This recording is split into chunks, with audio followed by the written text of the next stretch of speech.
The Bible tells us that God is great. We don't need to debate that or try and prove it. Just look at the intricacies of life or the overwhelming size of infinite space that he just spoke into being, and then he holds it in his hand.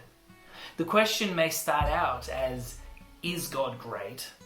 But to all who are seeking his truth, the question will very quickly shift to, who am I in relation to this God?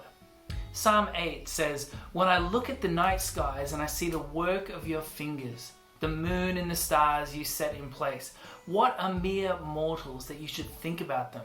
Human beings that you should care for them. Who am I? And great are you, Lord. That is the question. Now, the way that we use the word great has actually changed over the years. For most people, great just means really good. That meal was great. How was your weekend? Oh yeah, it was great. And God definitely is really good. However, the way that great is most commonly used in the Bible has to do with being bigger or beyond what we know, above everything else, more powerful, a strength that we can't fully comprehend, let alone measure. And the Psalms are full of these reminders. Great is the Lord, he is most worthy of praise. No one can measure his greatness. Psalm 145. Or, for the Lord is a great God, a great King above all other gods. Psalm 95. God is above all things, and the greatness of God is shown most clearly through Jesus. Think of Philippians chapter 2, verse 9 and onward. It says, therefore God elevated him, Jesus, to the place of the highest honor. He gave him the name above all other names, that at the name of Jesus every knee will bow in heaven, on earth, and under the earth. Every tongue will declare that Jesus Christ is Lord, to the glory of God the Father. Or if you have time, open up Colossians to chapter 1 and just read verse 12 through 20, and you will be blown away and reminded of how great Jesus is. Now, you may know that God is the final authority, the most powerful being in the universe. You may know that God is the ruler of all things and that nothing catches him by surprise. Yet how often do we fail to believe that?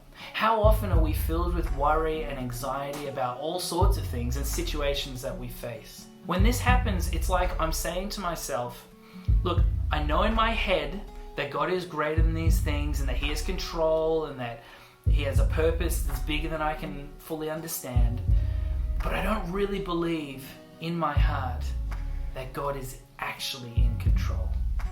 I mean, maybe sometimes I feel like God just needs my help, or I need to create something safe because maybe God won't.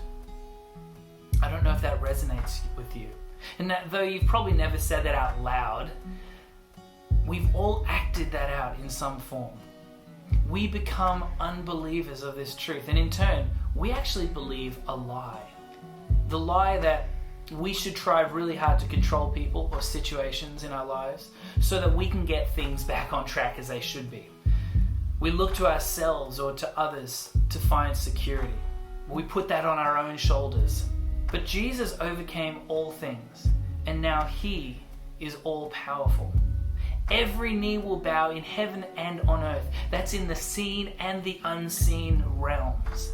See, Jesus holds all things together.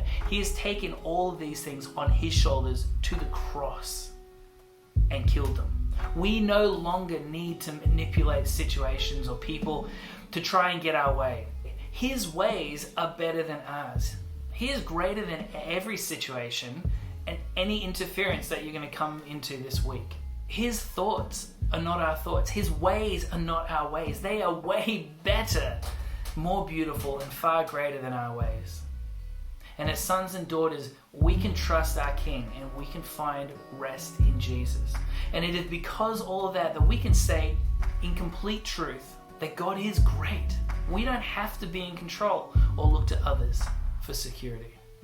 That is a great truth. Let's remember that this week.